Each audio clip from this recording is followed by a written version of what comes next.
नमस्कार, आप देख रहे हैं आईबीसी 24। मैं हूं आपके साथ विजय कुमार पंड्या। मध्य प्रदेश की खबरों में आप सभी का स्वागत। और सबसे पहले मध्य प्रदेश के सतना से खबर मिल रही है, जहां आकाशीय बिजली गिरने से 6 लोगों की मौत हो गई है। अलग अलग क्षेत्र में आकाशीय बिजली गिरी है। तो मझगवा थाना क्षेत्र के कैलाशपुर गांव में 2 लोगों की मौत हुई। बदेरा थाना क्षेत्र के धर्मपुरा गांव में 4 लोगों की मौत, 3 घायल हो गए हैं, जिन्हें अस्पताल में इलाज के लिए भर्ती कराया गया है।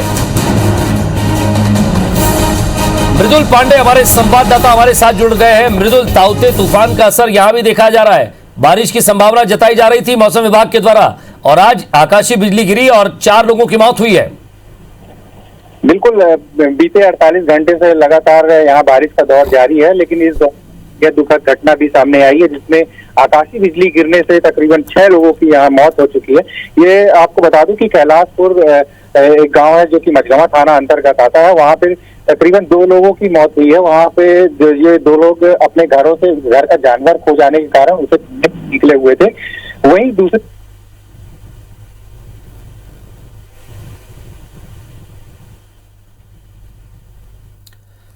मृदुल, हमारी आवाज मिल रही है आपको? चलिए, लगता है संपर्क टूट गया है, क्योंकि जितनी बारिश हो रही है और बादल भी ज्यादा होंगे, बारिश के साथ साथ आकाशीय बिजली भी गिरी है। ऐसे में संपर्क हमारा उनसे टूट गया। अलग अलग क्षेत्र में आकाशीय बिजली गिरने से मौतें हुई है।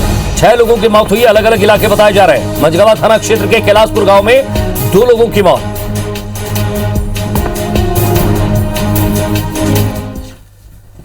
अब जरा बात इंदौर की कर लेते हैं। इंदौर पुलिस गुजरात से ग्लूकोज और नमक मिलाकर नकली रेमडेसिविर इंजेक्शन बनाने वाले मुख्य आरोपी सुनील मिश्रा, कौशल बोरा, पुनित शाह और कुलदीप को पूछताछ के लिए इंदौर लेकर आई है। इंदौर पूर्व क्षेत्र के एसपी आशुतोष बागरी के मुताबिक चारों आरोपी गुजरात पुलिस के रिमांड पर थे। इनके रिमांड खत्म होते ही पुलिस इन्हें प्रोडक्शन वारंट पर इंदौर लेकर आई है। आरोपियों ने नमक और ग्लूकोज को मिलाकर करीब 2 से 3 हजार नकली इंजेक्शन बनाए थे। इनमें से 700 इंजेक्शन इंदौर में खपाए। नकली इंजेक्शन की फैक्ट्री गुजरात में संचालित की जा रही थी, और इस मामले में गुजरात पुलिस भी कार्रवाई कर चुकी है। आरोपियों से जब्त हुए इंजेक्शन की एफएसएल जांच कराई जाएगी। फिलहाल आरोपियों को इंदौर लाने के बाद उम्मीद जगी है कि पूछताछ में और कई बड़े खुलासे हो सकते हैं।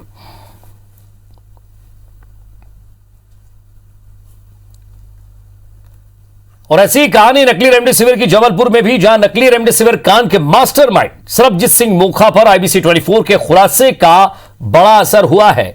जबलपुर जिला प्रशासन न सिर्फ मोखा की बनाई अवैध इमारत पर जल्द कार्रवाई करने जा रहा है, बल्कि प्रशासन ने मोखा के सिटी हॉस्पिटल पर नए मरीजों को भर्ती करने पर रोक लगा दी है। यही नहीं, मोखा के नियम विरुद्ध संचालित पैरामेडिकल और नर्सिंग कॉलेज की जांच के भी आदेश दिए गए हैं।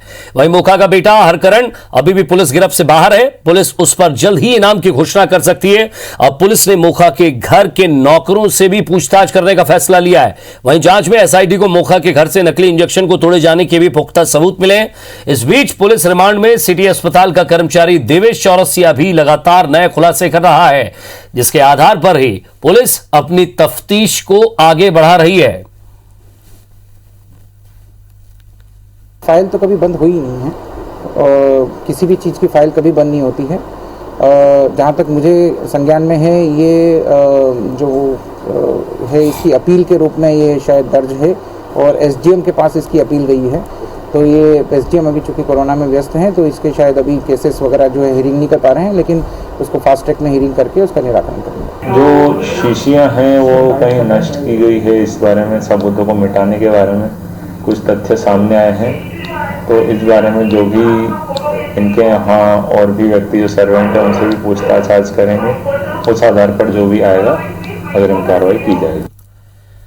और मध्य प्रदेश में रेमडेसिविर इंजेक्शन की किल्लत के बाद अब फंगल इन्फेक्शन की इंजेक्शन की भी मारामारी देखने को मिल रही है। भोपाल की बात करें तो सरकार की तरफ से जो व्यवस्थाएं की गई हैं वो पूरी तरह से फेल साबित हो रही हैं। प्राइवेट अस्पताल में भर्ती मरीजों को इंजेक्शन की अगर जरूरत होती है तो उन्हें हमीदिया अस्पताल के एक फॉर्म भरना होगा और उसके बाद इंजेक्शन मिलेगा। लेकिन यहां ना तो फॉर्म जमा हो रहा है, ना ही इंजेक्शन मिल रहा है, जिसकी वजह से मरीजों के परिजन दर दर भटक रहे हैं। मध्य प्रदेश में अब तक 573 मरीज फंगल इन्फेक्शन के शिकार हो चुके हैं, जिसमें से 31 मरीजों की जान जा चुकी है। फंगल इन्फेक्शन के इंजेक्शन की अगर बात की जाए तो अब तक प्रदेश में 3000 इंजेक्शन आ चुके हैं और एक दिन में एक मरीज को 4 इंजेक्शन लगना है। इसी से अंदाजा लगाया जा सकता है कि इंजेक्शन की कितनी भारी किल्लत है। भोपाल को सिर्फ 700 फंगल इन्फेक्शन के इंजेक्शन मिले हैं।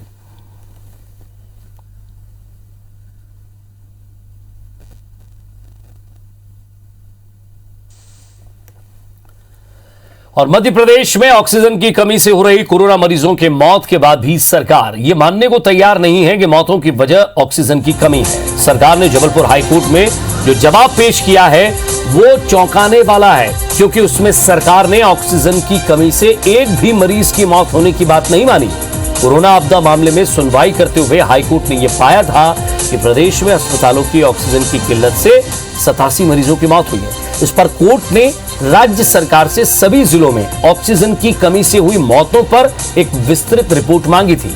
हालांकि सरकार की ओर से भोपाल समेत प्रदेश के 7 जिलों की ही रिपोर्ट पेश की गई।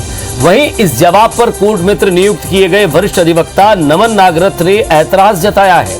उनके मुताबिक सरकारी जो रिकॉर्ड है वो झूठ बोल रहा है, उसका पर्दाफाश नहीं हुआ है। परिजनों को उनके सामने लाना होगा, जिसके बाद मरीजों की मौत ऑक्सीजन की कमी से हुई है या नहीं, इसको और पुख्ता किया जा सकेगा।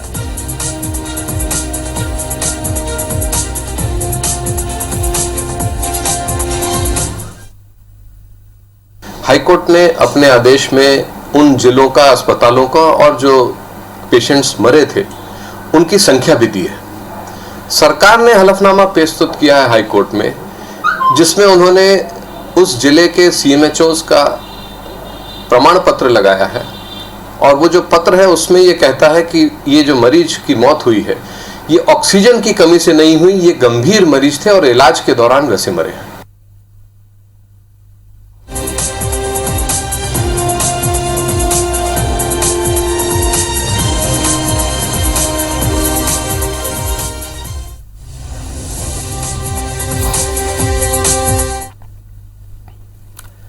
और कोरोना आपदा मामले में आज सुनवाई करते हुए जबलपुर हाईकोर्ट ने राज्य सरकार पर तीखी टिप्पणी की है। हाईकोर्ट ने कहा है कि जैसा उसने आदेश दिया था वैसा सरकार ने नहीं किया, जिसके चलते आज भी निजी अस्पताल जनता को लूट रहे हैं। चीफ जस्टिस मोहम्मद रफीक ने कहा कि जनता अपने जेवर और जमीन बेचकर निजी अस्पतालों की फीस चुकाने को मजबूर है। हाईकोर्ट ने इस बात पर नाराजगी जताई है कि सरकार ने निजी अस्पतालों में इलाज की अधिकतम दरें तय नहीं की और अब सरकार कह रही है कि वो निजी अस्पतालों की दर नियंत्रित नहीं कर सकती। सुनवाई के दौरान हाईकोर्ट ने राज्य सरकार को आदेश दिया है कि वो निजी अस्पतालों की दरें तय करने पर निर्णय ले, क्योंकि यह आदेश हाईकोर्ट ने करीब 1 माह पहले राज्य सरकार को दिया था। इस मामले पर अगली सुनवाई 24 मई को होगी। वहीं सुनवाई के दौरान जब प्रदेश के महाधिवक्ता ने यह कहा जो 70 सालों में नहीं हुआ वो प्रदेश में अब हो रहा है, तो हाईकोर्ट ने तल्खी दिखाई। हाईकोर्ट ने महाधिवक्ता से कहा कि उन्हें 70 सालों से कोई मतलब नहीं है, लेकिन मौजूदा सरकार 20 सालों से प्रदेश में है, वो ये बताए कि इन 20 सालों में उसने क्या किया।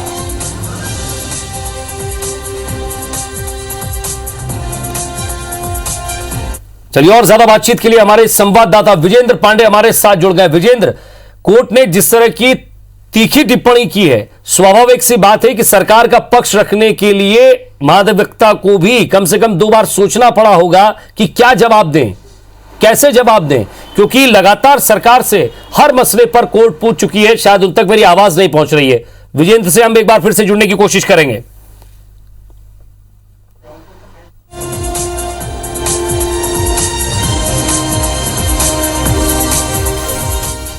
तो जैसा आदेश दिया गया था वैसा नहीं किया जा रहा है। कोर्ट ने बड़ी तल्ख टिप्पणी की है।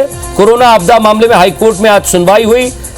उन्होंने कहा कि आखिर आपने निजी अस्पतालों को कोरोना काल में कोरोना के मरीजों के लिए, उनके इलाज के लिए दरें तय क्यों नहीं की। अब आप कह रहे हैं कि वो निजी अस्पतालों को ऐसा नहीं कह सकते। जनता जमीन और जेवर बेचकर अपने और परिजनों का इलाज करा रही है।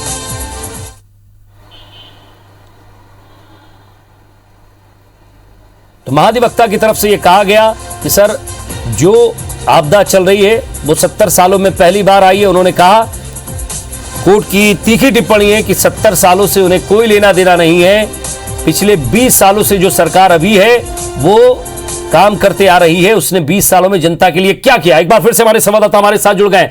विजेंद्र, चाहे रेमडेसिविर का मामला हो, ऑक्सीजन का मामला हो या फिर ज्यादा फीस वसूलने का अस्पताल में, आज कोर्ट ने तीखी टिप्पणी की। उन्होंने कहा कि जैसा हमने रिपोर्ट मांगी थी, जैसा हमने कहा वैसा नहीं हुआ, जवाब दें। महाधिवक्ता को जवाब देने में पसीने छूट गए।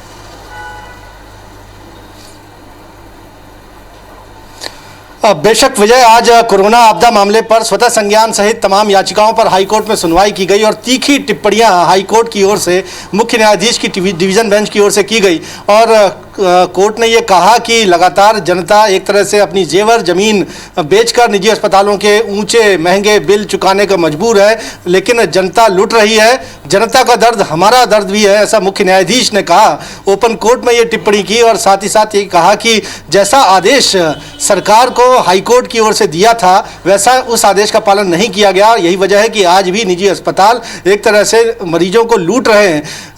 मुख्यतः हाईकोर्ट के संज्ञान में विजय ये आया है कि सरकार की ओर से निजी अस्पतालों की दर तय नहीं की गई, बल्कि इससे पहले सुनवाई में एक बात सामने आई थी जिसमें यह कहा गया था सरकार की ओर से कि मध्य प्रदेश में निजी अस्पतालों में इलाज की दरें जो हैं वो फरवरी 2020 की इलाज की दरों से 40% से ज़्यादा नहीं होंगी। लेकिन कोर्ट ने पाया कि सरकार के पास फरवरी 2020 का कोई बेस रेट ही नहीं है और इसके बाद सरकार की ओर से तो कोई कदम नहीं उठाया गया, लेकिन निजी अस्पतालों ने फरवरी 2020 का बेस रेट मनमाना बता दिया और मनमाने तरीके से उतने रेट बढ़ा लिए जितना वो जनता से वसूलना चाहते हैं। और आज जब ये कोर्ट में ये बात आई कि सरकार ने से पूछा जब हाई कोर्ट ने कि आप इसके निजी अस्पतालों के दर किस तरह से तय करेंगे, तो महाधिवक्ता की ओर से कहा गया कि यह व्यवहारिक नहीं होगा निजी अस्पतालों की दरें तय करना और सरकार ऐसा नहीं कर सकती। इस पर तल्ख टिप्पणी जो है एक तरह से नाराजगी जताई है हाईकोर्ट ने और ये कहा कि जो आदेश पहले तकरीबन 1 माह पहले हाईकोर्ट ने राज्य सरकार को दिया था उसका पालन सरकार को करना ही होगा। और सरकार को आदेश हाईकोर्ट की ओर से दिया गया है कि वो निजी अस्पतालों में भले वो श्रेणीवार इलाज की दरें तय करें, इस पर निर्णय ले और 24 मई को अपना जवाब पेश करने का आदेश दिया है हाईकोर्ट ने। और साथ ही साथ एक अहम टिप्पणी और की कि सुनवाई के दौरान जब महाधिवक्ता ने कहा कि जो 70 सालों में नहीं हुआ वो मध्य प्रदेश में हुआ है, इस पर भी मुख्य न्यायाधीश की डिवीजन बेंच ने तल्ख टिप्पणी की और ये कहा कि 70 सालों से हाईकोर्ट को कोई मतलब नहीं है, 20 साल से आप सरकार में हैं, आप बताएं कि मध्य प्रदेश में क्या हुआ, ये ब्यौरा पेश करें। और फिलहाल निजी अस्पतालों की दरें तय करने को लेकर जो सवाल का जवाब मांगा है 24 मई को सुनवाई इस मामले पर हाईकोर्ट में अगली की जाएगी। विजय जी, चलिए क्या टिप्पणी की गई क्या और साथ ही साथ क्या इस पूरे मसले पर हुआ है, जरा हम ये भी सुनवाते हैं दर्शकों को। सरकार ने वो रेट स्वयं निर्धारित करने की बजाय वो अधिकार प्राइवेट अस्पतालों को दे दिया कि वो स्वयं अपने रेट निर्धारित करें और वेबसाइट पे पब्लिश करके सरकार की अपलोड कर दें। तो आज हाईकोर्ट का ये कहना था कि जो हो रहा है वो हाईकोर्ट के आदेश के बिल्कुल विपरीत हो रहा है। कोर्ट ने प्रकरण को आगामी मंडे के लिए लगाया है, जब राज्य सरकार को भी अपना पक्ष रखना है कि सरकार इस बारे में और खासकर हाईकोर्ट के आदेश के कंप्लायंस के बारे में क्या कदम उठा रही है और क्या उठाए हैं और क्या वो रेट अभी भी निर्धारित करेगी कि नहीं करेगी। तो विजेंद्र हमारे साथ बने हुए थे। विजेंद्र, वाकई इस मुद्दे पर अब जवाब देना बहुत मुश्किल हो गया था, लेकिन कहीं ना कहीं सरकार को यह भी समझ में आ गया होगा कि कहां उनकी कमजोरी, और अभी भी ये वक्त है कि अगर इन पर फिर से काम कर लिया जाए तो जो ये कहा जा रहा है कि आने वाली तीसरी लहर है और ये ब्लैक फंगस है, और साथ ही साथ वो लोग जो कोरोना काल में भी आपदा को अवसर में बदलने की कोशिश कर रहे थे नकली रेमडेसिविर के बीच, कम से कम ऐसे लोगों पर सरकार सख्त हो जाए। बहुत बहुत शुक्रिया इस तमाम बातचीत के लिए, नजर बनाए रखिएगा, आगे भी आपसे अपडेट लेते रहेंगे।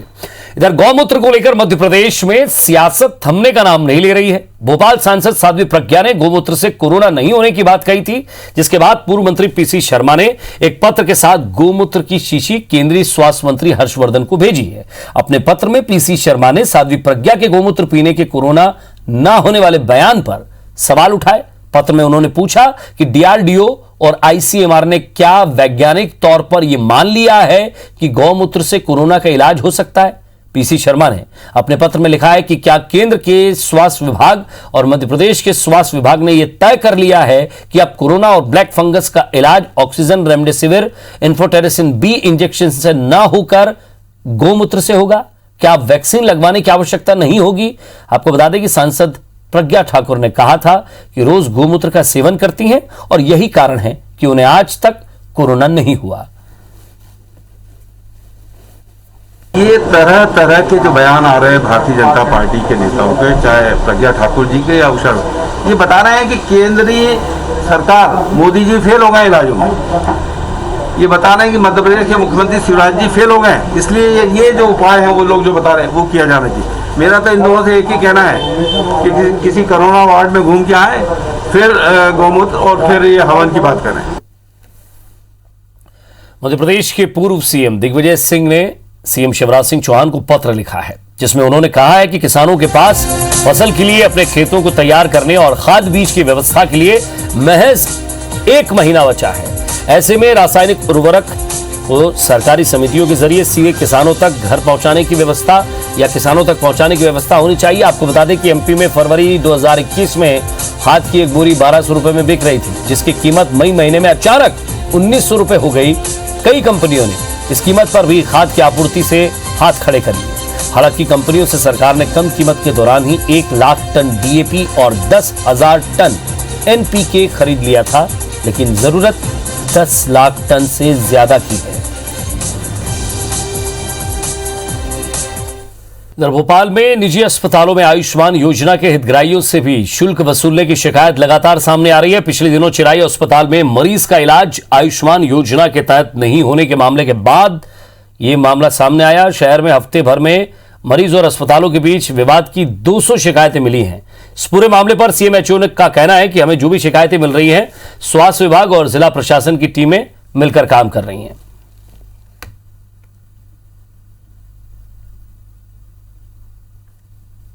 आयुष्मान की शिकायतें अगर कोई आई है तो उसमें स्वास्थ्य विभाग, जिला प्रशासन की तरफ से एसडीएम्स और उसके साथ में आयुष्मान भारत निरामयम की जो कमेटी है वो भी कार्य कर रही है। और अगर किसी भी तरह की इसमें कोई कमी पाई जाती है तो उसको दूर करने के प्रयास सरकार कर रही है। और जबलपुर के जामदार हॉस्पिटल में मरीजों को आयुष्मान योजना का लाभ न दिए जाने पर आरोप लगाते हुए एनएसयूआई ने विरोध जताया है। एनएसयूआई के जिला अध्यक्ष विजय रजक ने एक वीडियो जारी किया है, जिसमें वो हॉस्पिटल के एक डॉक्टर से बात करते नजर आ रहे हैं। हालांकि आईबीसी 24 इस वीडियो की पुष्टि नहीं करता है। इस वीडियो में देखा जा सकता है कि हॉस्पिटल के डॉक्टर आयुष्मान कार्ड धारक मरीज से भी इलाज के लिए कैश राशि की मांग कर रहे हैं। बताया जा रहा है कि गणेश यादव नाम के एक मरीज पैर की हड्डी टूटने पर जामदार हॉस्पिटल पहुंचे थे, जहां आयुष्मान कार्ड दिखाने पर भी उनका मुफ्त इलाज नहीं किया गया, बल्कि उनसे 40,000 रुपए की मांग की गई।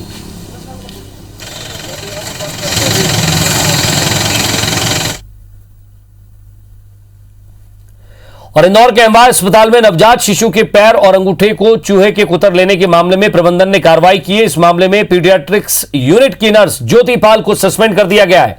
अधीक्षक डॉक्टर पीएस ठाकुर ने एचएलए कंपनी के 2 कर्मचारी अभिषेक मालवी और ज्योति पलासिया को भी निलंबित कर दिया है। कंपनी पर 1 लाख रुपए का जुर्माना भी लगाया है। इन सब के बीच नर्स एसोसिएशन ने प्रबंधन के खिलाफ भी मोर्चा खोल दिया। साथ ही नर्स के निलंबन का विरोध करते हुए नर्स एसोसिएशन ने डीन को ज्ञापन सौंपा है।